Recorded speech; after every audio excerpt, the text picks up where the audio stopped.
Yuba-Sutter.live's local government live streams are presented by Plumas Lake Self-Storage in Plumas Lake, where lifelong local residents are helping other residents keep things safe, providing indoor storage units, outdoor RV and vehicle parking, moving supplies, and Penske truck rentals. Details at plumaslakeselfstorage.com.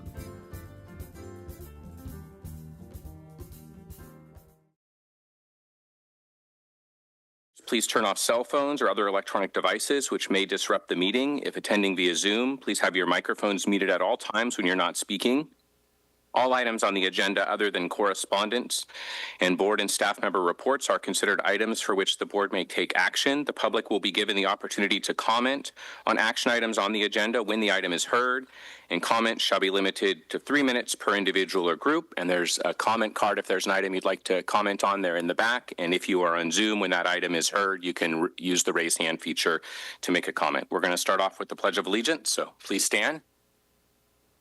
Salute.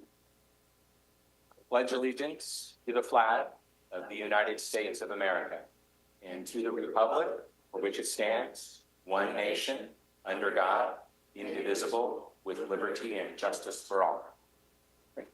Thank you. Next is roll call, please. Supervisor Vasquez is absent. Supervisor House. Here. Supervisor Fuhrer. Yes. Supervisor Bradford. Here. Supervisor Messick. Here. Thank you. Okay, next is consent agenda. All matters listed under consent are considered to be actions that are routine and can be enacted in one motion. There is a request from Supervisor House to remove item 209, 2025, 245, 2025, 246, 2025. Those items will be heard under county departments. So is there any public comment on the other items on the consent agenda? Okay. Any board comment? I do know that Supervisor House has a comment about the minutes as well. So if there's no public or board comment, then I would request that you make a motion to approve the consent agenda with the changes as requested. Yeah, I'd make that motion that we approve the consent agenda with the changes requested relating to my supervisor comment. Second. Okay. All in favor? Oh. Sorry, do we know what the change is? Yeah, so in the minutes, they quoted me as saying that Yuba-Sutter Behavioral Health agrees to be separate or something of that nature, and it was just a misquote. And it was just, they're going to just put that Rennick House reported on Yuba-Sutter Behavioral Health Advisory Board. The clerk has the written change. Yeah. So, okay. So all in favor, say aye. Aye. Aye. Any opposed? Okay, motion passes. Excellent. Next up is public communications. Any person may speak about any subject of concern, provided it is within the jurisdiction of the Board of Supervisors and not already on today's agenda. The total amount of time allotted for receiving such public communications shall be limited to a total of 15 minutes, and each individual or group will be limited to no more than 3 minutes. Prior to this time, speakers are requested to fill out a request to speak card and submit it to the Clerk of Board of Supervisors, or if you're on Zoom, you can raise your hand. And please note that no board action can be taken on comments made under this heading. Do we have any people who wish to speak on items not on the agenda today? Through the chair, we have no request to speak cards and no hands raised on Zoom. Okay, great. We're going to go ahead and move on to special presentations, starting with 2012-2025, present proclamation to Terry Ayers, honoring her years of service. So Terry's here, I assume. Not yet. Okay. Oh.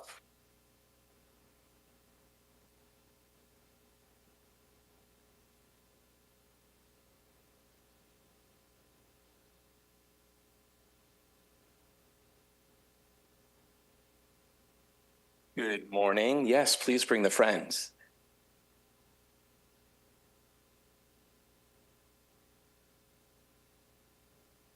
Guys.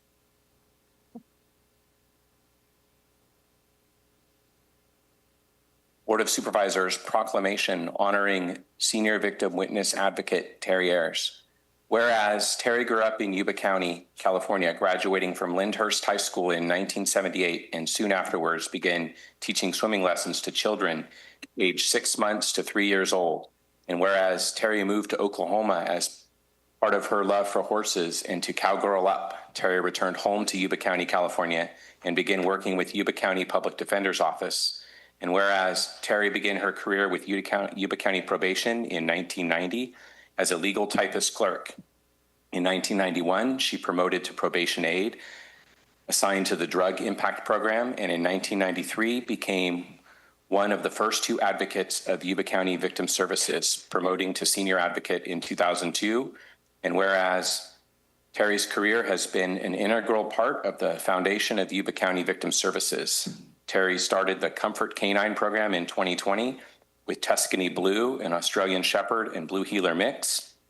She received the Yuba County Victim Services Hero Award in 2018 and was part of the Mass Victimization Advocate Grant, leading and facilitating a family assistance center for active shooter training at Sacramento State University in 2025. And whereas her work ethic, passion, and pride for the victims of Yuba County is to be admired, the empathy Terry has shown for victims and their families is unmatched. Terry has carried herself for 35 years with great integrity and character, which is to be honored and celebrated.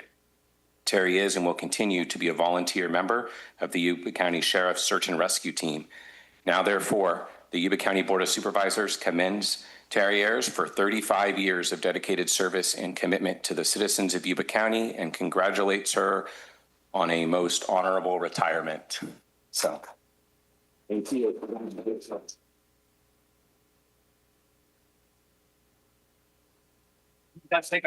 Let's come and take a picture with the board.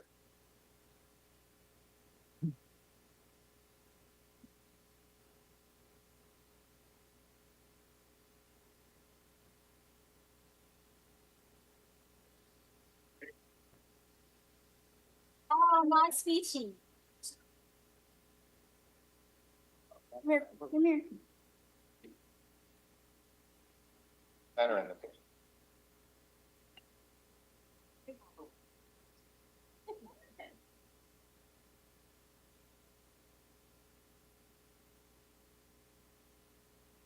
Are they looking?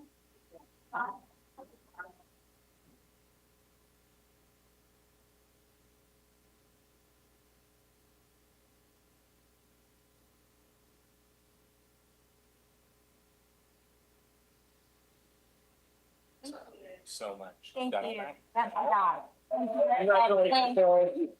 Yeah, It's been amazing.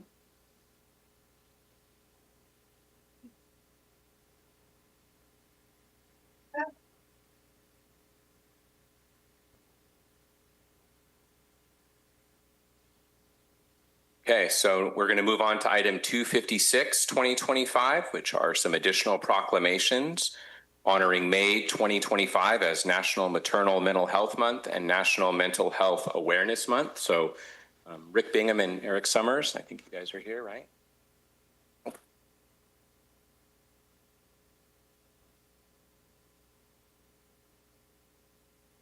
are you doing?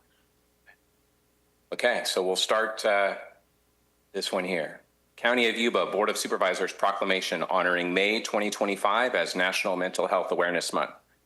Whereas mental health is essential to everyone's health and well-being, and mental health conditions are prevalent in our country, county, state, and nation, with 1 in 5 adults experience a mental health issue every year. And whereas the number of people experiencing feelings of anxiety and depression has increased, and prevention is an effective way to reduce the experience of mental health conditions. And whereas there is a strong body of research that supports tools that all Americans can use to better handle mental health challenges and protect their health and well-being.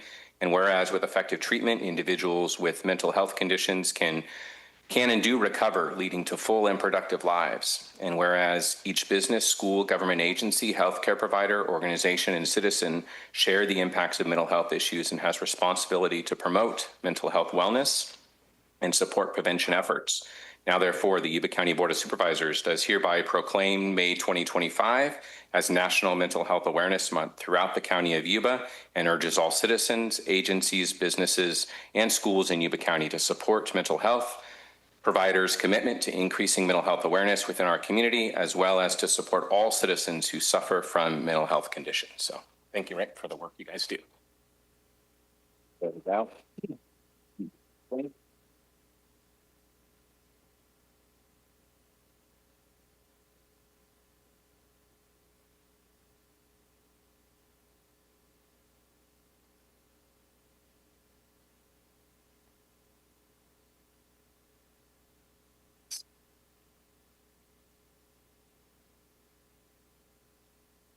now we are going to honor May 2025 as National Maternal Mental Health Month. Whereas nearly 1,200 babies are born in Yuba County every year, Yuba County recognizes the strain of the parental period on the mental health and well-being of women and their children, their families, and communities. And whereas 1 in 3 new and expectant mothers in California experience moderate to severe symptoms, collectively known as prenatal mood and anxiety disorders, including depression, panic disorder, obsessive compulsive disorder, post-traumatic stress disorder, and other conditions, including postpartum psychosis, a medical emergency that poses an immediate threat of suicide or infanticide, and has been referred to as the #1 complication of childbirth. And whereas parental mood and anxiety disorders can develop at any time during pregnancy or months after childbirth, and untreated, they can impact not only the mother, but also negatively affect birth outcomes, including mother-infant attachment and bonding, child development, including infant mental health and brain development, as well as the well-being of the entire family unit. And whereas with proper awareness, education, intervention, and access to specialized care and resources, perinatal mood and anxiety disorders are nearly 100% treatable. And early identification, intervention, and treatment has significant potential to save lives and prevent the unnecessary suffering and trauma experienced by so many families following childbirth.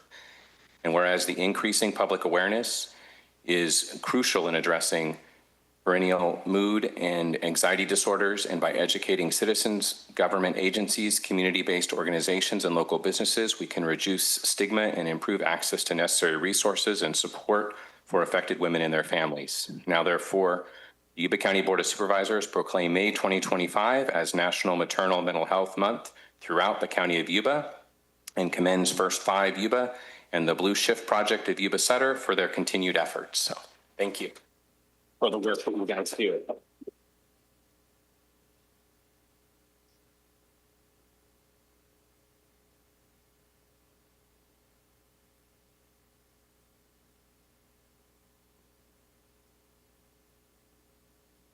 That, yeah. No.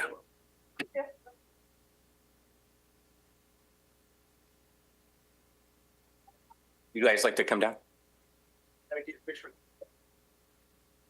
Getting some exercise this morning.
Yeah, exactly.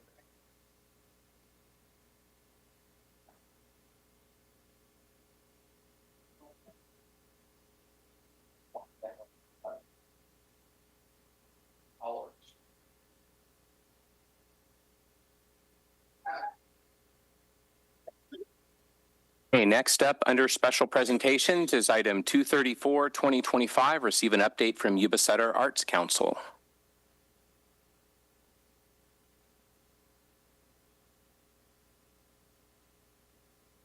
Good morning.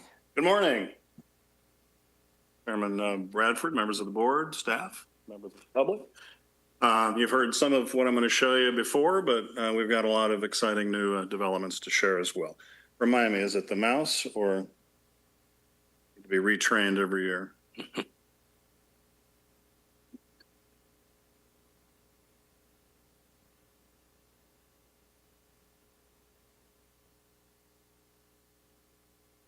I get to do this for our friends in Sutter County this afternoon, so I have to dress up once this week.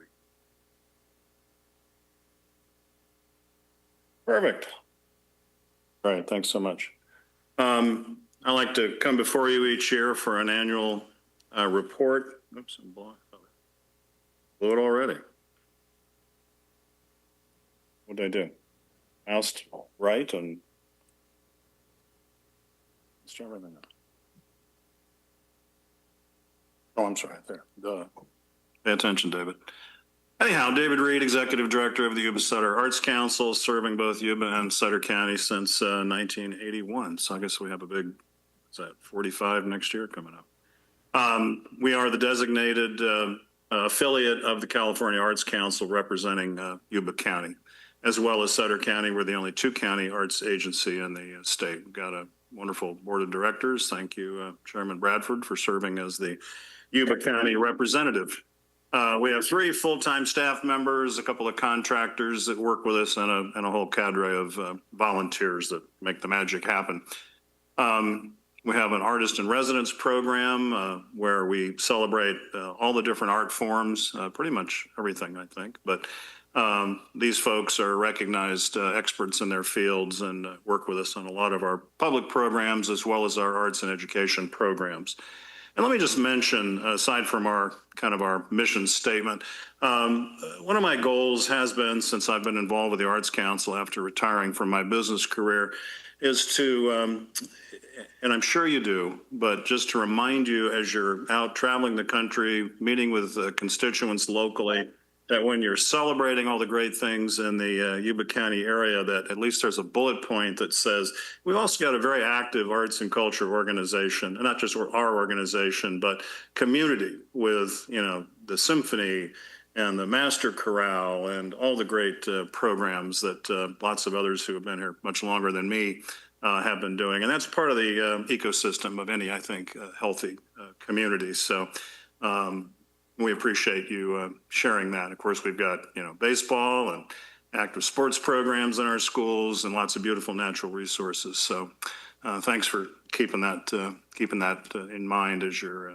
talking about the community.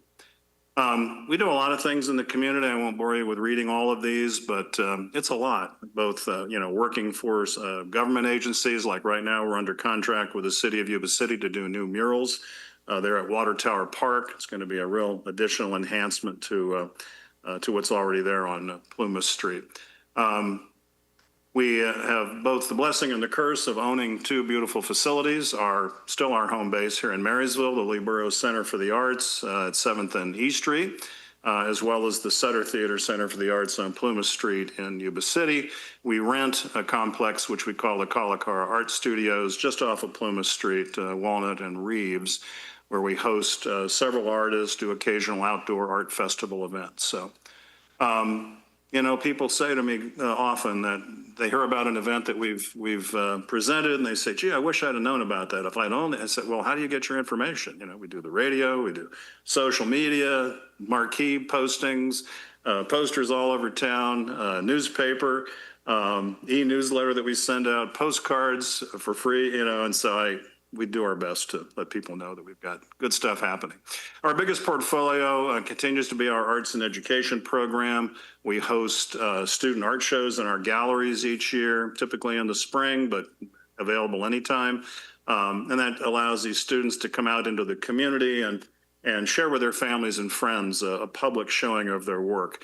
We've been the local Poetry Out Loud group for almost since its inception 20 years ago, where high school students recite poetry from memory and then go on to the state competition. So Scholastic Art and Writing Awards is a little newer to our community. We are the Northern California affiliate serving 7 counties for students both in art categories and also writing categories to receive national recognition. A Marysville Charter Academy student is one of the national winners we've been working on helping her raise funds to send her to New York to receive her award at Carnegie Hall later in June. Ileana Wilson, pretty amazing young visual artist.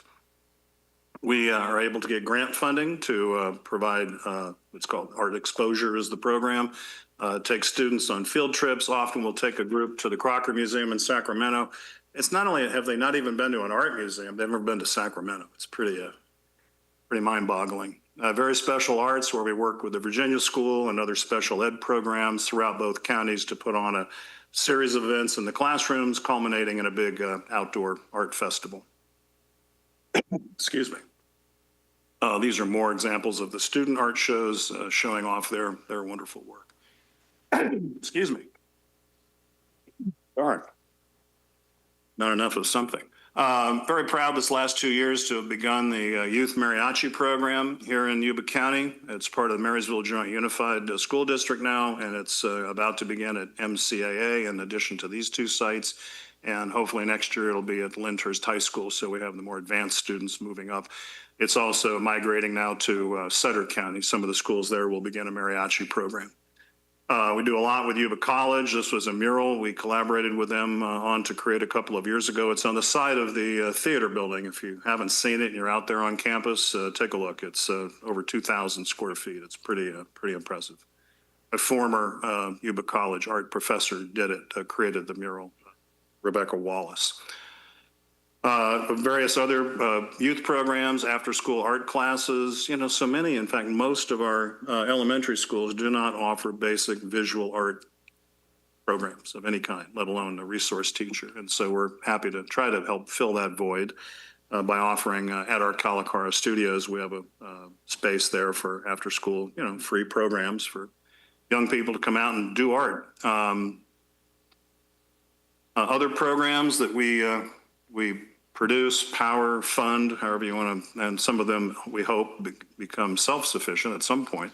Convergence Theater Company, we're in rehearsals right now for Steel Magnolias. If you know that material, it's pretty powerful stuff, and they're going to do a bang-up job. They've done Godspell, Romeo and what's that other R? Jekyll and Hyde, the musical last year was one of the productions. Yuba-Sutter Big Band just performed last weekend. Outstanding 20-musician ensemble, local professionals, music teachers that come together and play big band, American songbook kind of stuff. Center Stage Productions is our youth performing arts group now in its third year. They're doing 3 shows this year. Aristocats, Mary Poppins, and The Music Man, led by Corey Kirsting, which I'm sure many of you are. Lots of veterans art programs. In fact, right now, thanks to a grant from Sutter Yuba Behavioral Health, we're continuing our veterans ceramics program. Weekly get-togethers at our gallery in Marysville. Veterans come in, veterans and their families, as well as active duty service members, do their hand-building projects. And then in a couple of weeks, we're taking a group down to Sacramento to a studio where they actually have wheels, so they'll be able to do the pottery on wheels kind of thing, get a feel for that. So that'll be a 3-week session. Other programs, we bring in local artists to our theaters, as well as outside groups. Mariachi Bonitas from Sacramento, John Hadamia, yes, Lon's son, who's a educator now at USC Thornton School of Music and just an outstanding young jazz musician. They've performed up here for us. We're looking at other outside groups to bring in. Lots of other community events, fundraisers like our Bandits and Bandanas, Rocky Horror Picture Show. Harvest the Arts is on hiatus. John Hires doing some other things out at the farm, but we'll bring something like that back again. We bring in traveling art exhibitions like we did with Birds of a Feather, 5 indigenous artists showcasing their work. Raj Colon, a young woman who went on to New York and then now lives in Berlin. Outstanding work dealing with oppressed minority communities around the world. Excuse me. We've hosted several short film festivals, which we'll be doing again this fall. Local filmmakers, including Yuba College mass communication students, have participated and have a lot of fun with that. The things folks come up with in a 5 to 12-minute format are pretty amazing. Salt of the Earth, an adaptation of a 1950s era film that was led by Mark Flax, a grant he received to convert the film script into an actual stage play, and it dealt with farm worker or migrant worker issues, as well as women's issues. Phoenix Drum and Dance, great Afro-Caribbean group out of Sacramento. Larry and Joe performed at the Kennedy Center, and they're just pretty big time. So we keep looking for things to bring into the theaters that the community is interested in and that we'll support. Other grant programs, Jump Starts, where we've done programs for at-risk system-engaged youth. Outdoor Equity was a Parks and Rec, state Parks and Rec Department grant to take people on outdoor adventures, and there was a kind of an art component to each of those. Arts Exposure, I mentioned before, that's the field trip program. We've also been able to get involved with some re-granting programs where we get an administrative fee, but we bring funding into the community to help support other artists as well as arts organization. This was like the funding we got for the Alliance for Hispanic Advancement. This is what helped get the mariachi program started. Upstate California Creative Corps was a really big program. The piece that wound up in Yuba-Sutter was about $300,000. And that was a 19 county program. I was on the committee, so we Arts, Yuba-Sutter Arts couldn't directly participate, but our Rotary Club got a $50,000 grant, and that's what paid for the murals on the side of the Sutter Theater. So putting local mural artists to work. You're familiar with the Arboga Assembly Center Memorial Park. We were able to create that with funding from the California State Library. I mentioned the murals on the side of the Sutter Theater. State Library also paid for that mural at the bottom. That's 127 feet long. It's in the parking lot across from the Buddhist church over on B Street. And in June, they're going to have the Oban Festival again, and that's the backdrop when the Oban dancers and the taiko drummers are out there. And I went last year for the first time since COVID that they brought it back, and having that there is it's kind of a personal dream of mine. It's really a beautiful setting. You've seen the utility boxes around town. That was most of those were created as a result of a contract, again, with Yuba City. Students at Yuba City High School created the tile murals, and then we did the picket fence mural just as part of an art festival that we did. Shane Grammer, incredible artist, been very involved with Wide Open Walls, does murals all over the country. He's a Disney designated artist. He came back to us after the mural marathon and said, hey, I've got some funding from a private donor. Can I give you all another mural? And so we found a spot on Plumas Street. And that was a gift. We recognize our major donors with putting bronze stars in the sidewalk out in front of the Sutter Theater. We're also available for rentals. And that's, I'll say, our entrepreneurship comes into play. We're not saying we're not loaded by any means. We fight for every dollar that we earn, but the rentals are another one of our several revenue streams. So they really help. We hosted a big business conference Monday evening, for example, at the Sutter Theater. So again, just thinking about art and culture as a component of economic development, some of these numbers I've thrown at you. It's not millions yet, but it's certainly getting there, hundreds of thousands of dollars that we bring into the community. And again, our tent is very large. We try to work with all of our local art and cultural organizations, of course, our governments, educators throughout all of our school districts. So here's a couple of things to look forward to. This is the the contract with the city of Yuba City. As you may know, they're getting ready to begin construction on a major redevelopment of Water Tower Park. Here's some funding they received. We've been hired to create murals on the 2 adjoining walls. We're actually partnering with Blue Zones as well. They were able to contribute some funding so we could do not just the Lee's Canton wall, but also the other wall just off the alley, kind of the back end of the Water Tower Park. We're working on a grant to add an additional element to the Arboga Assembly Center. The story of the 1,000 cranes and little girl who was irradiated during, I forget if it was Nagasaki or Hiroshima, but the paper origami cranes have come to represent something pretty significant. We want to create a very large scale, like my little model there, not necessarily those colors, sculpture where we'll have 5 or 6 foot wingspan metal origami cranes, working with Dan Turner, the metal educator out at Yuba College, and put it sort of in the front right corner. So it'll be another reason for people to go out and see in this case, public art, but with deep significance. On the lower left, I just threw in an image of John Bartel's Backroads, if you've seen his show on ABC. I'll share it on social media when it finally airs, but he came out and did a deep dive into the Arboga Assembly Center, interviewed some families that came over from San Francisco. It was a pretty powerful experience. So he's doing one of his segments about us. It's supposed to air, I think, on May 30th, but I'll let you all know. We're also working on grants to get money for an asphalt initiative project. This was started by the Bloomberg Foundation a number of years ago. A lot of cities have done it. Don't know what the final designs would be, but Plumas Street, D Street, it would be a real enhancement, and it has a wonderful traffic calming effect as well. So look for that. As soon as I find the money, we'll get something started. And our big push, of course, is to get the back half of the Sutter Theater open. If you've been in there, you know, originally it was a big 900-seat theater. It was cut in half. The front half is done now. We have our black box theater, lobby, and concession stand, bar, and art gallery. But the back half is there pretty much untouched, as you see on the left side photographs. We've pulled up all the seats. They're being removed slowly and sold off. Anybody want a souvenir? They're cheap. Just come get one. And then turn that into a 300-seat traditional proscenium arch, kind of theater. Jay.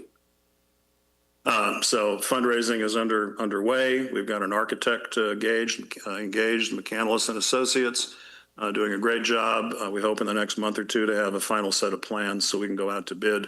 That shows the basic seating arrangement. We can go up to $299 without kicking into a whole bunch of additional building code requirements. So we're making progress. So all new seating, it was more cost effective than trying to save the old ones. Lots of opportunities to be part of what we're doing. If anybody's interested and able to become a member at any level, I sound like public TV and radio, don't I? Other sponsorships, of course, on a larger scale are available, including the naming rights for the theater. So that's it for today. Thanks so much for listening. Any questions? Through the chair. David, I just want to say thank you. Before I became a supervisor or started running for office, just the amount of work that I did on a daily basis kept me from seeing how much art there is in our counties, and even with my kids. So I saw Mr. Achilles on there. He's my kid's music teacher in the city.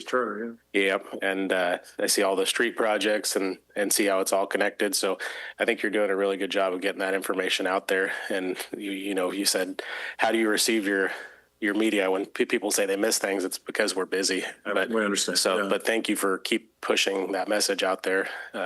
You'll get us all at some point. The street project, we have a project going with Blue Zones, Marysville, and YCOE for 12th and E Street at the Yuba Charter School. I saw something, yeah. Yeah, so I don't know if that's something you could get involved with, but it would be awesome if we could, because that's what they're talking about doing is a major art project, narrowing the street, creating a slower zone where we're seeing 60-mile-per-hour traffic through a school zone. So, happy to help. Yep. Yeah, thank you, though. And Mr. Achilles is part of our big band.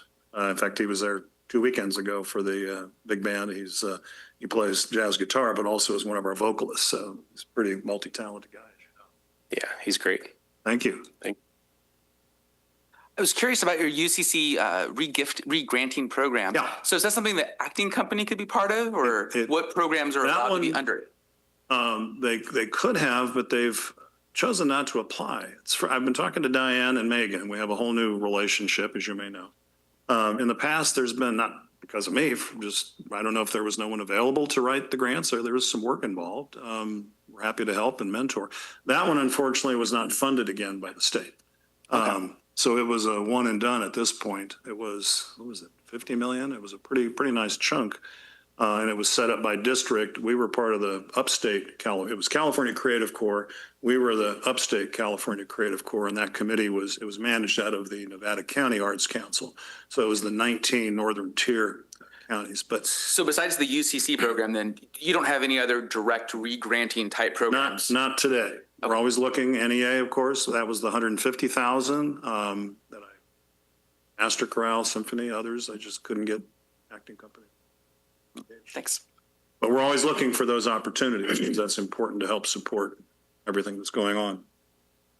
Through the chair. Thank you, David, for the presentation.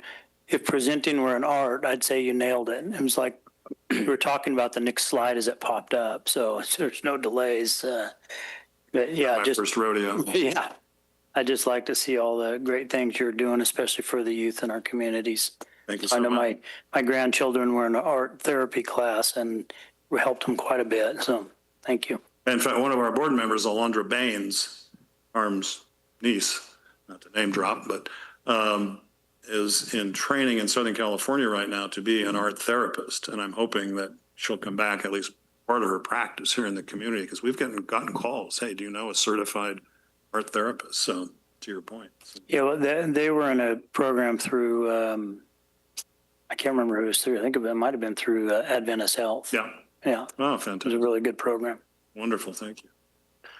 So thanks, David. I'll just echo some of those comments. You know, your team, your partner organizations bring so many things to this community, and you've just given us a great sampling of them here today, and I appreciate that.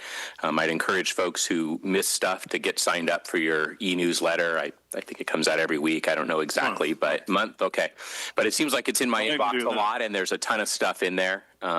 You know, and unfortunately, I haven't been to any of your programming recently, but it's not because I didn't know about it or there wasn't something frequently. It was just no room in the schedule. But I look forward to being at something again in the future. And thanks again. So it's appreciated. Always a pleasure. Thank you. Yep. Thank you. Okay, next we're going to move on to item 235, 2025, receive update from Yuba County Commission on Aging. Do we have, yeah, we have someone here, right? Where's she? Oh, there we go.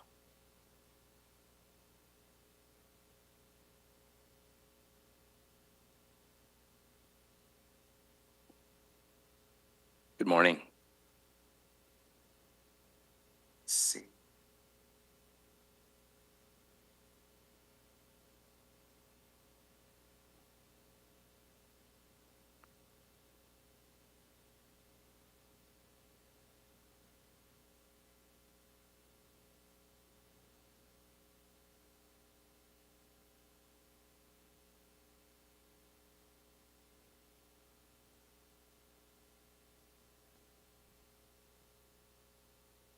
Morning.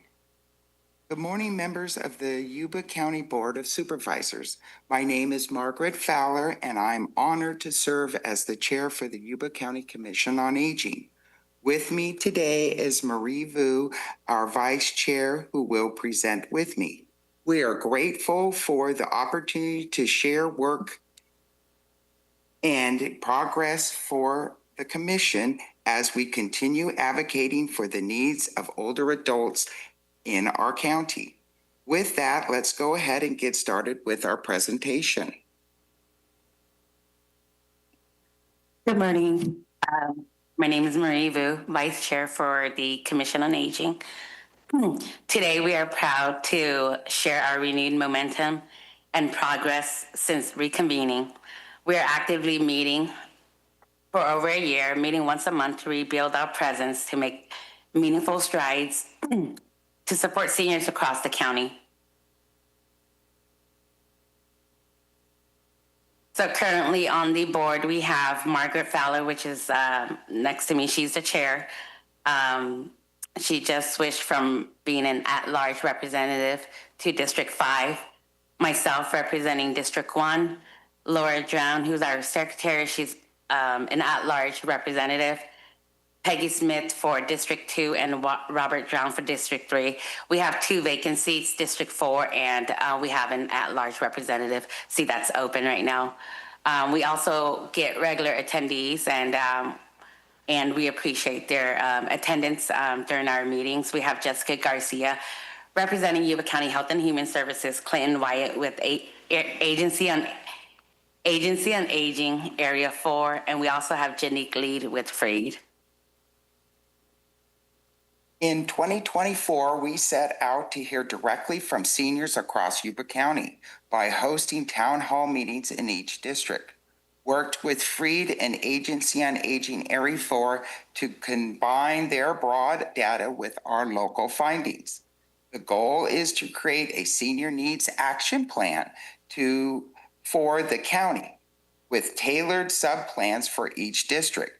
So every community's voice is reflected? So what we've accomplished in 2024, 2025 in District 1, we had 2 town hall meetings with Supervisor Vasquez. We spoke about the progress and the projects being made in Yuba County. We also discussed the need to bring in a senior center in District 1, and we've also been actively looking for a building or a site that's suitable to build a senior center. And in District 5, we held our annual town hall with senior engagement. But we're most proud of the commission being able to announce today that we are starting a new senior program that will be held at the Tri-Counties Community Center in Marysville, titled Seniors on the Go Yuba County, modeled after the successful Seniors on the Go Yuba Foothills program that's held at the Alcove Center. Our first session was last week with enough interest to move forward with a program. We were most pleased with this and will meet once a month for luncheon and will expand from there. TCCC nonprofit board will manage the program operations and insurance. Peggy DeHaan, our commission representative and former TCC executive director, will serve as our liaison. Margaret Fowler, chair of the commission, will ensure the program gets off to a strong and successful start.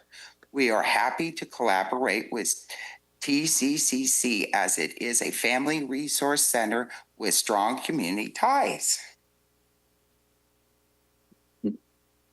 As part of our proposed plan, we are seeking support for an annual budget of $12,000 to sustain a consistent and accessible senior program.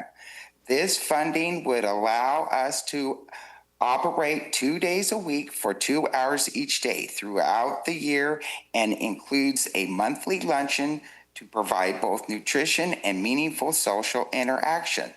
Our program would include a mix of activities and enrichment and designed to support the health and engagement and well-being of our seniors. I also have a full budget available for your review, outlining exactly how the funds would be allocated.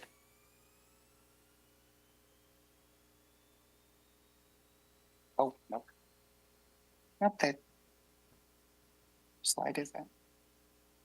Oh, you're right. The Tri-County Community Center is, no, this one's yours. Important distinctions regarding Tri-Counties Community Center is that Tri-Counties Community Center is a multi-use facility hosting a wide variety of events and services. So majority of the events and services are offered in the evening, leaving the morning with availabilities to host a senior day program.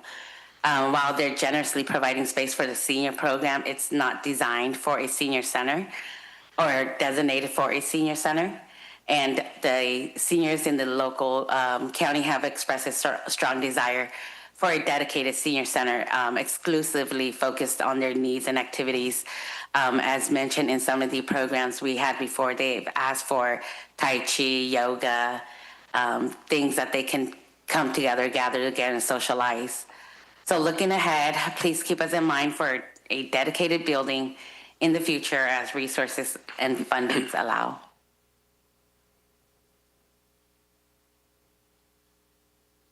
So we anticipate sharing resource information, guest speakers, and instructors between the Seniors on the Go Yuba Foothills and Seniors on the Go Yuba County. As the community's interest grows, we aim to establish additional senior programs or identify existing programs in each district of Yuba County. And our ultimate goal is to develop a fully functional senior center serving the entire county. According to the United States Census Bureau, by 2030, older adults will outnumber those under 18 in California for the first time in history. By 2060, nearly 1 in 4 United States residents will be at least 65 years old.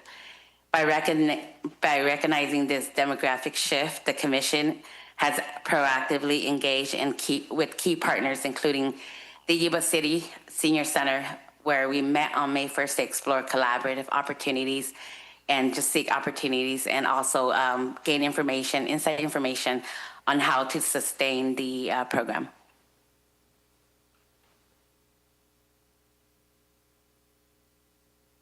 So we are aligning our local planning with the new Yuba-Sutter Aging and Disability Resource Connection, a partnership between Agency on Aging Area 4 and Freed Center for the Independent Living. Local Aging Disability Action Plan, also known as LADP, is a community-driven, long-term strategic plan to improve quality of life for older adults and people with disabilities. It also outlines goals, strategies, and actions to create more livable, accessible, and supportive communities. Yuba County Senior Commission is committed to using LADP as a guide while tailoring solutions to our rural reality, and that's the planning for 2025. How you can support us. Stay connected with your district commission representatives. Partner with us to support and promote senior programs at community centers like TCC and Alcoa Center. Share your district goals and concerns related to seniors to help us better shape our work. Advocate for senior programs and dedicated senior centers in future planning and fund decisions. Help us connect with potential volunteers who are passionate about serving older adults. So we are asking for your help as well. If you have any or know of any buildings, specifically buildings that have commercial kitchen as in the district, as that's something that we are looking forward to build a senior center or talk about having a senior center. Let us know and continue working with us. If you hear of anything, continue working with your commission representative. Thank you. Together we can build a Yuba County where seniors feel safe, supported, and engaged. Thank you. Thank you. Do you have any questions? I'll make some comments to the chair. I want to thank you for the presentation. If you guys have never made it to one of the Seniors on the Go events at the Alcoof, it's worth going to. They started out in my first year, not a lot of people there, and now it's very crowded. At least about once a year, Margaret has me come up and be a guest speaker, and I enjoy that, enjoying to get to see everybody. But the amount of programs they have going on in the foothills, really, I can't even keep up with them. So they have monthly workshops and teach seniors about all kinds, not just seniors, but everybody in the community that wants to go, but all kinds of different topics, beekeeping, gardening, all kinds of things. So it'll be great to see you guys bring that down the hill here into the valley. And Marie, thank you for getting involved with this too. I wouldn't let a commercial kitchen run you off of a building. Let's find a building first, and then we can add a commercial kitchen if we need be. So those are my comments. Very excited. It's great to see an activity for the seniors. I'll make the motion to approve the $12,000 budget. My only thought is rotating the sessions. I love the TCCC. I think it's a fantastic program. I'm glad Peggy's here to be the liaison. But if we can do some of those classes and sessions in other locations, whether it's the Legion building or somewhere in Olivehurst, we need this activity just like it went from the foothills down to Marysville. We need those activities in Olivehurst as well. Thank you. Yes, that's why we named it Seniors on the Go Yuba County, because we were going to say Marysville, but we stated Yuba County because we will float our program around where there's a need and an interest and people who are willing to help us. Yeah, I'm super excited. Oh, through the chair, I'm super excited for this. They're doing exactly what I was hoping they would do and asked Peggy to do when she was appointed was make a program, because everybody says we need a building, but if there's no program, it's hard to spend money on a building or find a building to know what's going to fit the program. So it's awesome to have this going. The tough part is the $3 donation for the seniors and getting to the center. Right now, it's pretty easy to get to TCC, but with the highway project, the high school's not going to be sending their students across the highway during construction, and it's going to be difficult to get from the bus stop across the street to the TCC. So I just hope we keep that in mind when we look at other sites to host events. I think down on D Street, the Old Tower Theater has a pretty cool little conference room. I'd love to see us squeeze some activities in there. It's well served by transit, close to just over the bridge from Linda, and maybe even get into the American Legion Hall. That'd be great. They do have a kitchen too, but just awesome opportunities, and I'd support anything they'd put forward. I did meet with Jen Vasquez and Kevin Mallon about how projects like this could be funded and supported long term. There is funding through Area 4 on Aging, but we're a very small part of that, and there's opportunities to assess that relationship, see if there's a different area on aging group that we'd fit into where we would have, equal stance and equal benefit. But right now we're grouped in with Sacramento, Placer, and some other counties that are quite large. So, but thank you for all the work you're doing. Appreciate it. Just wanted to echo the thanks for all the work you're doing. I was really excited to see the recent programming kick off, and I'm more excited to see that it's going to be ongoing. I'm glad to hear it was really successful. I am aware that I have a vacancy on the District 4 seat, and I have someone who's interested, and so I'm hoping that they were able to tune into the meeting virtually today, and if not, I'll be sending them the link. So hopefully they'll be submitting an application soon, and if not, then I'll find someone else. So we'll get that seat filled. And so thank you very much. And you guys have a great day. So to Seth's point, I'm not sure it's an action item, but we can direct staff to include this as an option in our upcoming budget. Is that correct? Yeah, that's something. Actually, we the county provide donations to, like, for example, Yuba-Sutter Arts that we just had a presentation from. They receive $10,000 annually. And the board designates $5,000 annually for the Historic Resources Commission, just to kind of put perspective on the $12,000 ask. And that was something we were planning on presenting all of the annual asks to the board so that you can kind of look at it collectively with this ask as well, would be my recommendation. Through the chair, I just want to hope that we give that some urgency. We have a huge population of aging adults in our community, and I got parents, grandparents, things like that there's not much for them to do here, and our county's thriving. So I just want to make sure we give that some push. So I was going to do this under board and staff reports, but the next board meeting is when we present the interim spending plan for the board that would go into effect July 1st. We have board workshops coming up in August, and then the board adopts the budget in September as far as a timeline. So if we wanted to do it sooner than September, we could do it now? The next board meeting is part of the interim spending plan. If the board wanted to add it to the interim spending plan, that's something you could do. Okay. Thank you for approving the budget. I do want to say that it is most important to have a particular leader earmarked for this, so the funding would help, because we do need a particular person that seniors can directly turn to. Thank you.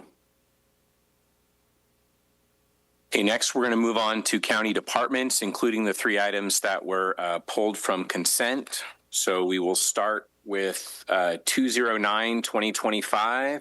Health and Human Services approve California Work Opportunity and Responsibility to Kids CalWORK System Improvement Plan for Yuba County for the period of May 1st, 2024 through June 30th, 2026. Morning, Chair, members of board. My name is Jamie Bartolome, and I'm a Deputy Director with Health and Human Services. I first wanted to ask if there was any questions on the item. If not, I have a full presentation that I could present as well. Good morning, through the chair. I was the one who asked to pull the item, so unless there's other questions, my question is just, there was a self-assessment done and a peer assessment done, or there's a peer assessment schedule, right? But the self-assessment identified some of your the overwhelming failure as the fact that we current staffing level, along with ongoing staff absences, have created a situation where things are pushed out 6 weeks between appointments, things like that. and it says this disrupts services, delays response times, and impacts program outcomes. I see there's a lot of training in your plan to train the current employees, but I don't see anything on recruitment or retention to kind of lessen the workload to improve the services for the program recipients. But I just wanted to ask: is there retention programs? Are there recruitment initiatives in effect? What are we doing to expand that workforce? How many vacancies do we have in that program specifically? Just because it doesn't really show in that report. Yeah, so we actually just had a recruitment, and we recruited employment service specialists, and we have our social worker one. So what we did was with the enrollment or employment service specialists, they're going to handle a large number of cases where they're doing a lot of paperwork because the individuals are already active and enrolled. The social workers are going to focus more of their time in helping those with additional barriers. So we're fully staffed on the social workers. We have a couple of vacancies in the employment service specialists. So actually, when I was looking at the self-assessment that we had, I was very pleased at the rates that we have in Yuba County. We are equal to, if not higher than, the state average in many of the areas that they're measuring the county. This is actually a process that the California Department of Social Services has required of all counties. So we identified 3 areas that we wanted to just increase our participation. We're not that far off from what the state average is. Okay. I just wanted to make sure there wasn't something detrimental to the program that training's not going to fix. No, it's additional training on some of the online appraisal toolkits that they're doing, and we've already implemented some changes on how we're getting those done more timely. So doing those in the field at the home or in a different location, and we have an area where we made it a little bit more inviting for them to do this online toolkit because some of the questions that they do ask are very personal. So doing those in the interview booth wasn't as successful. Okay. Well, thank you very much. Does that help answer your question? Yes, it does. It answers all of them. So I had a question. So the bill that's currently in Congress, I think the House approved it. It's going to be changing some things in regards to CalWorks. And correct me at any point if I have my data wrong. So there's going to be a work requirement that's going to be implemented for I think it's both programs of the food stamps and for the direct payments. What is the timeline that you would see that would be implemented locally? Is that going to be something that's going to affect us 3 months from now, 6 months from now? Is it going to affect more quickly? And then is it something that the state is going to sign off on, or it's going to be locked up in lawsuits and so it's not going to get implemented? Or just kind of give me a prognostication on what your thoughts are going to be. If we do implement it, would charitable locations be qualifying for the work requirement? What things would qualify? If you can just kind of give me how all that would break out. So we actually had the work program and the CalFresh program before. If it was implemented back into the program, we would probably have some time. We would have some time to start implementing that. We're already hearing some things about that bill, but I think we just wait to see what happens, and then we are already prepared to start implementing that. Okay, so it'd be like 1 month. You guys would be ready to roll out quick then. I'm sorry, my voice is starting to go. I would imagine it would take a little bit of time just for us to get the message out, and as we're meeting with individuals to let them know what the regulation changes have been and starting getting them into those. Because it's going to be affecting as of their July 1 funding, right? Yeah, but we usually have to give individuals time before we start making that requirement and terminating their benefits. Okay.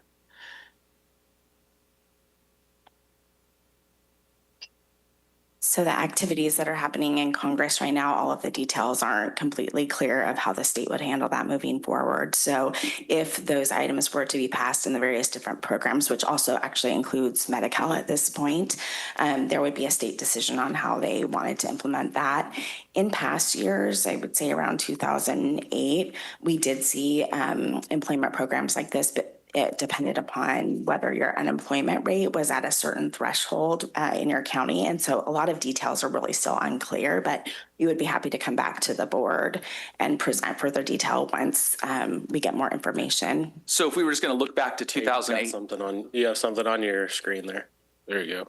If we're going to look back to 2008, which areas could they do for their work requirement? Because obviously you can't necessarily be like, hey, I can't get a job, so that's why I needed welfare. But now welfare is saying I have to go get a job that I can't get, which is why I needed welfare. That there's a disconnect there. So I assumed, and that's why I want you to correct me if I'm wrong, that charitable nonprofits qualify or government internships qualify, or what types of things qualify for that work requirement? So back then we did have contracts with nonprofit providers or different businesses where the participants could volunteer at those organizations to get their hours. We also contracted with One Stop to do job searching and those things. So it depends on what different activities and the criteria that they'll use to count the hour requirements and what those hour requirements are. But those are some of the partnerships we had in the past. Okay, and so they could volunteer at a for-profit business and those hours would count. Okay, thank you. Yeah. And then Supervisor House, to go back to your question, at the time that we did the self-assessment, we also did a caseload study where we compared our county to comparison similarly sized counties with similar demographics to ours, so we could look at caseload. So that was something that came up during the assessment, but we did further evaluation to make sure that our caseload sizes were in alignment. And we did add a few positions at that time, and those are the positions that Jamie was describing, to make sure that the caseloads were manageable. We also did some business process reengineering to the front end of the evaluation process. And then since then, we've also had the countywide salary increases. And so we're seeing a lot more candidates when we're doing recruitments for our positions. So in terms of recruitment and retention, we're seeing overall in the entire department a lower vacancy rate and a higher retention rate. Awesome. Any additional questions from the board? I would move to approve. Okay, there's a first and a second. Any public comment on this item? Okay, seeing none, all in favor say aye. Aye. Any opposed? Great, motion passes. Next, we're going to move on to 245-2025, Administrative Services, approve amendment number 1 with Pride Industries for emergency generator annual preventative maintenance and on-call services at various Yuba County facilities, and authorize chair to execute. Morning. I should go to that one so you guys can see me, huh?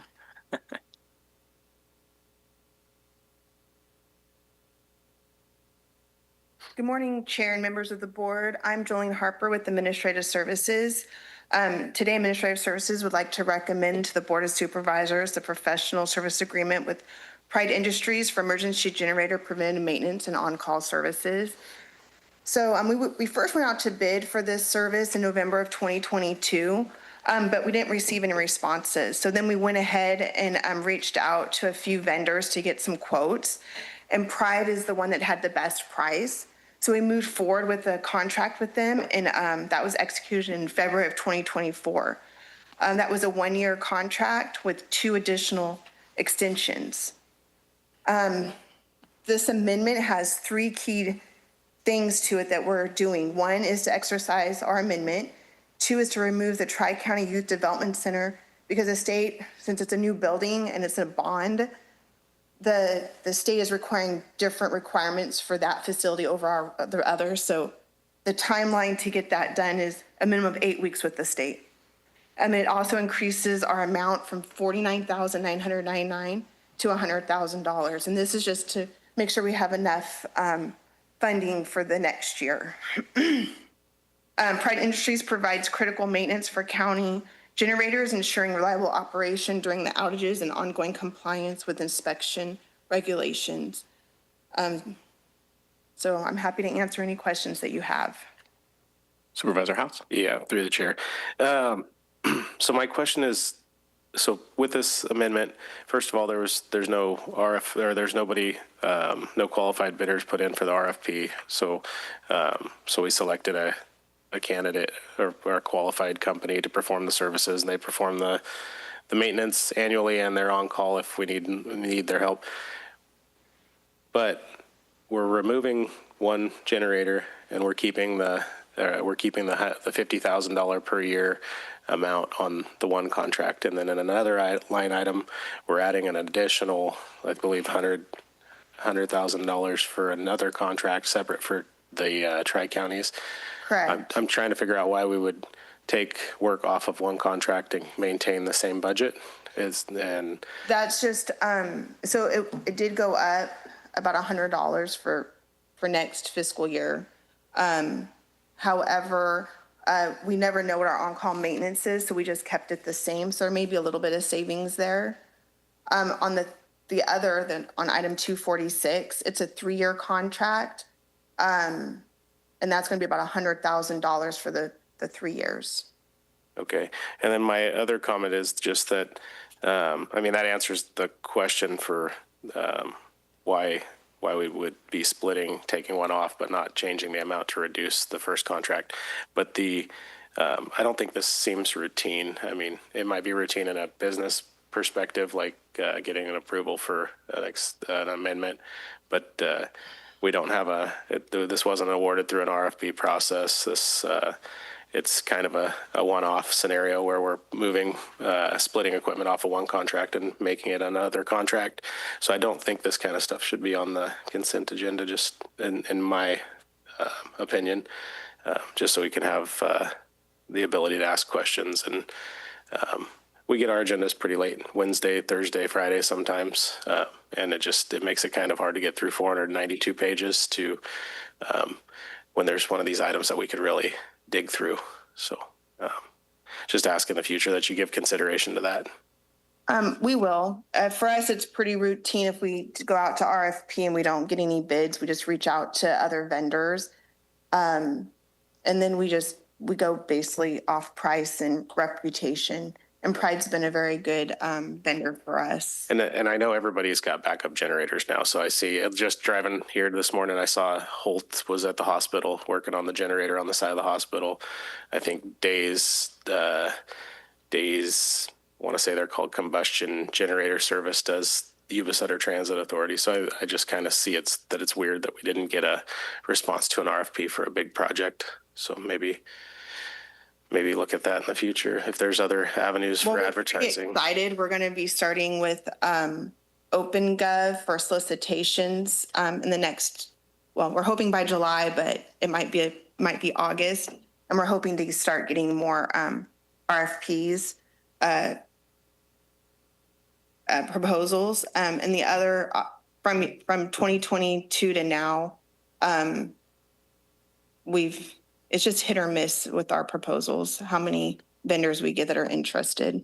Yeah, because a small project like Yuba-Sutter Transit, when they put the RFP out for their service, it's like it gets advertised on like the Federal Transit Administration website and Transit News and all these things. So it's like small projects like that get some attention. So I think we need them on our big projects to drive the cost down. So well, we do put on public procurement as well. So it goes to the newspaper. We put it on our website, and it goes to public procurement website. Good. Thank you. Great, thanks. So I also want to let you know that the decision of whether or not it's on consent or county departments is really kind of made partially by the department that puts the item on there, but also by the chair and the vice chair and the CAO. So during agenda review, we may move items from one or the other back and forth, depending on how the three of us feel, how routine it is or not routine. So certainly, I know for the rest of this year, John and I will keep your comments in mind as we make those decisions. Appreciate it. Thank you. So, yep. Okay. Any public comment on this item? Okay. Seeing none, any additional board comment? Move to approve. Okay. Yeah, we can go ahead. I would move to approve both of the items, okay. 245 and 246. I'll second. Okay, I'll just confirm that there's also no public comment for 246 then. And seeing none, all in favor of approving 245 and 246, say aye. Aye. Any opposed? Great, both of them pass. Thank you. Okay, one more county department item, and that is 242, 2025, Human Resources approve MOU with Probation Peace Officers Association, which includes changes to maximum vacation accrual, detection canine program, and probationary period on demotion. Good morning, Chair, members of the board. Tiffany Manuel, Human Resources Director. Today, I bring before your board a recommendation to approve the Memorandum of Understanding with the Probation Peace Officers Association. As you may recall, in spring of 2024, we were negotiating with YCA and DDAA for their expiring contracts. Additionally, we went to the three of our safety groups, DSA, MSA, and PPOA, with hopes to get contract extensions. With respect to PPOA, in June of 2024, we were able to obtain a contract extension that included the expiration of employees accruing CTO effective July 1st, 2025. The county committed that if another bargaining group agreed after PPOA to end the accrual of CTO in return for another benefit, we would apply the said benefit to PPOA. So this MOU that's brought before you today includes the benefit of increasing the maximum vacation accrual cap from 384 hours to 484 hours effective July 1st, 2025. It also includes some language related to working conditions that have changed within the past year to include a canine program and updated language related to a probationary period ending upon demotion or a probationary period upon demotion for employees that are demoting in certain circumstances. Normally in the past, we've put together side letters. We opted to just update and supersede the prior MOU that was approved by your board in an effort to try to minimize the number of places that people are looking for negotiated benefits with the unions. So that's why we're bringing to your board the entire MOU today. With that being said, I respectfully request that your board approve the MOU before you and authorize the chair to execute. Thank you. Thank you. Board questions or comments? Move to approve. I'll second. Okay, there's a first and a second. Any public comment on this item? Okay. Seeing none, all in favor say aye. Aye. Any opposed? Great. Motion passes. Thank you. Thank you. Okay, next is correspondence as listed on the agenda. There are 2 items, and then we'll move into board and staff member reports. Supervisor House? Just thank you guys for letting me pull some items and get further explanations. I really do appreciate that. I did want to just take some time to announce that we have our local 4-H club, the one that covers Marysville for most of the city, is Hallwood 4-H, and they have a spaghetti Pete on Friday night. I've been sick the last weekend, so I don't really have anything cool to report, but I did attend quite a few different board meetings last week, and I plan on putting it on my newly started website. So if you guys give me another week, I will have information on the website name and all the information that's going to go on that website. So thank you. Nope. Okay. Supervisor Messick? I will be purchasing a table at the dinner Friday night for Hallwood 4-H. If any of you would like to join me and sit at my table, please let me know. I was able to cook at the Foothill Lions Club of Loma Rica yesterday for their memorial barbecue again. My son Thomas came and helped me because my go-to griller was in Hawaii on vacation. So we grilled chicken for 3 hours, and I think I'm partially burned on the left side of my body today. But they had a really cool flyover with T-38s from Bill Air Force Base. It was a really great Memorial Day event. Supervisor Bradford and myself have had our first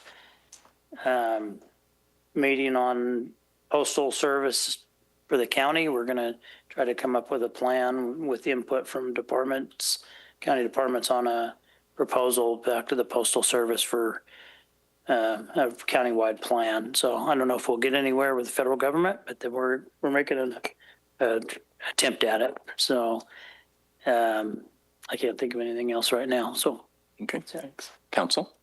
Nothing for me. Thank Okay. you. Kevin? Just a reminder, so tomorrow is the employee service luncheon. Did I get that right, Tiffany? Out at Peachtree. So this is recognizing employees that in calendar year 2024 reached 20 years of service, 25 years of service, and I believe a 35-year of service employee. I don't think we had anybody at 30 years of service for some reason. So anyway, so that's tomorrow out at Peachtree at lunch. All 5 board members were invited, so hopefully you guys can come and enjoy that with our employees receiving that award. And then, as I mentioned, when we had the special presentation from the senior commission, the budget for next fiscal year will be presented to the board at the next board meeting.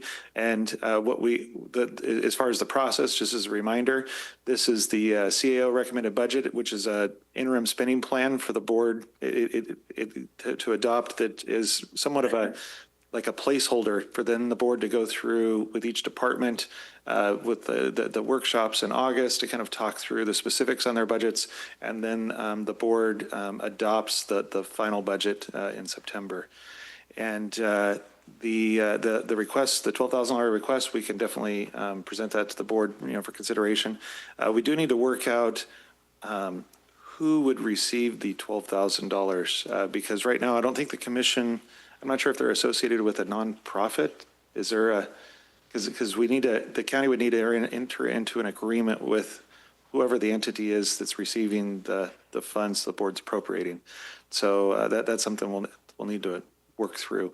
Like, for example, the Historic Resource Commission, they partnered up with the Arts Council. So that $5,000 annually that the board puts aside for the Historic Commission, that's received by the Arts Council and expended by the Arts Council. So they said that the TCCC would be administering the program, so they are a nonprofit, so we could do it through them. All right. So we'll work through that issue. Okay, thanks. So could I add something in now, Kevin? I regrettably won't be at the awards thing tomorrow because ironically I have a meeting with the membership of Peachtree at a different location. Could we work to get those on our calendar earlier? Because, the county things just appear on my calendar and I look and then nothing on there. So I made this meeting a couple weeks ago and then boom, this pops up. So we can work with the clerk of the board on that because I think we scheduled this luncheon several months ago. Yeah. So that's, yep. It didn't show up on my calendar until I don't know when. Mary, I'm sure knows, but I had already scheduled another meeting. Just kind of ironically, it's with the membership of Peachtree, but not at Peachtree. So. And Kevin, I'll be there, but I'm also working tomorrow, so I'll be there from 12:30 to 1:30, not the full time. So hopefully I can join when they're giving some awards out. Yep. Okay. Anything else, Kevin? Nope. Natalie, anything from you? Nothing from our office. Okay. I've got a few items. So in addition to the Postal Service ad hoc, I also had an ad hoc meeting for RCRC's Carrier of Last Resort, which is, AT&T's effort to stop providing copper phone line service in certain parts of the state. Legislation continues to be updated and some of the concerns that counties have addressed. And so there's still more work to do on that. RCRC is still opposed to the legislation in its current form. Hopefully there'll be some updates coming soon that might change that. At our last ad hoc meeting, we actually had about a 45-minute conversation with the author of the legislation, and so we were able to at least identify that AT&T, the author, and the rural counties are really all on the same page as far as what everyone's goals are. We just have to make sure that the language of the bill is satisfactory to everyone and protects our folks that have no true alternative. And so that's really what we're continuing to push for. And so I have some information from AT&T about who they say would be currently impacted in the county if this change were to occur. And so I'll happily provide that to the rest of the board so that you can see. In addition to that, On Saturday, I had the opportunity to go to the Wheatland Cemetery and help put flags and crosses on veterans' graves there, and that was a really good opportunity. I have a SACOG meeting on Thursday, and we have a pretty big agenda item on our agenda this week. We'll be approving the release of the 2025 blueprint, which is the regional land use and transportation plan through 2050 for the 6-county region. And so the draft of that is currently available up on the SACOG website, and if the board approves it at the meeting, it'll go out for official public comment. So if anyone wants to take a look at that, I'm happy to provide you a link to the information. If you can't find it, just let me know. Also, next week, near the end of the week, is the Greater Sacramento Economic Council annual meeting, and I'll be serving on a panel at that event with Mark Bertha, and we'll be talking about the amazing things going on in Yuba County, particularly at the sports and entertainment zone, and really what that means for the region as a whole and our regional economy and the great things that are going on. So that's exciting. And finally, just a reminder that the 7th and 8th is the Beal Air Show. So I think that's 7th and 8th. It's that Saturday and Sunday. So make sure you have that on your calendar and that you get your parking tickets ahead of time, because the event is free to attend, but you do have to have a parking pass and you have to reserve that ahead of time. So with that, we have 2 closed session items as listed. We will meet in the closed session room at 10:30 on the dot. So we'll take a quick, 9 to 10 minute recess.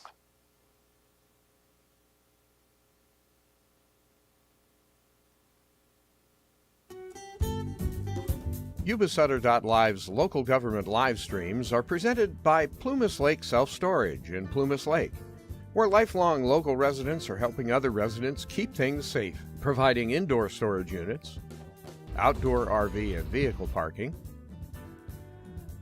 moving supplies, and Penske truck rentals. Details at plumaslakeselfstorage.com.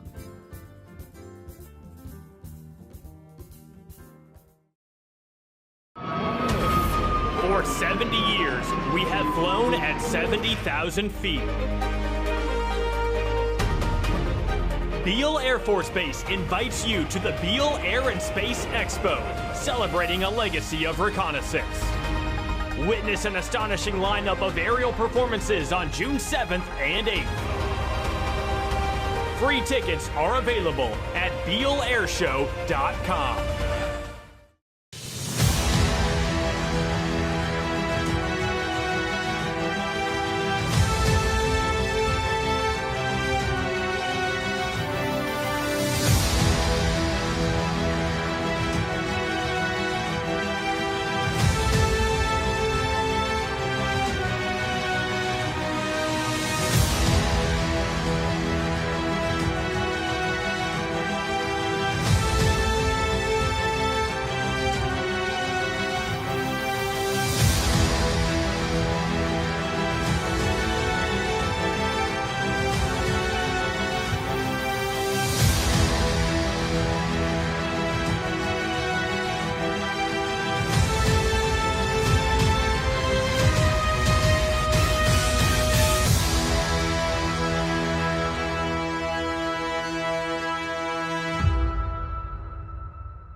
Hi, I'm Neil Goforth of Comfort Keepers of Yuba, Sutter, and Nevada counties. Caring for elders or even yourself has challenges. Comfort Keepers of Yuba, Sutter, and Nevada counties can help you address today's issues and plan for tomorrow with in-home and specialized care for you or your family members. Call us at 530-749-8800. Comfort Keepers of Yuba, Sutter, and Nevada counties.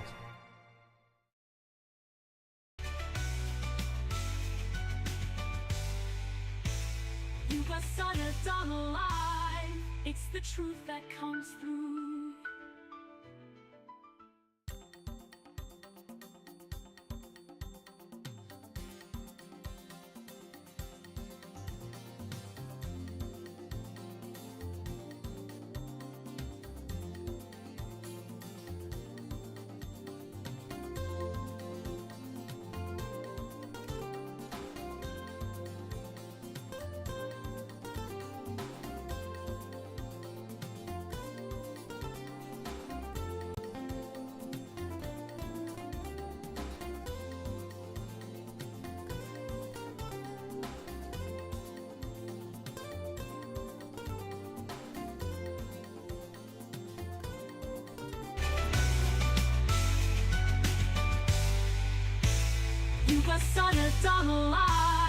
It's the truth that comes through.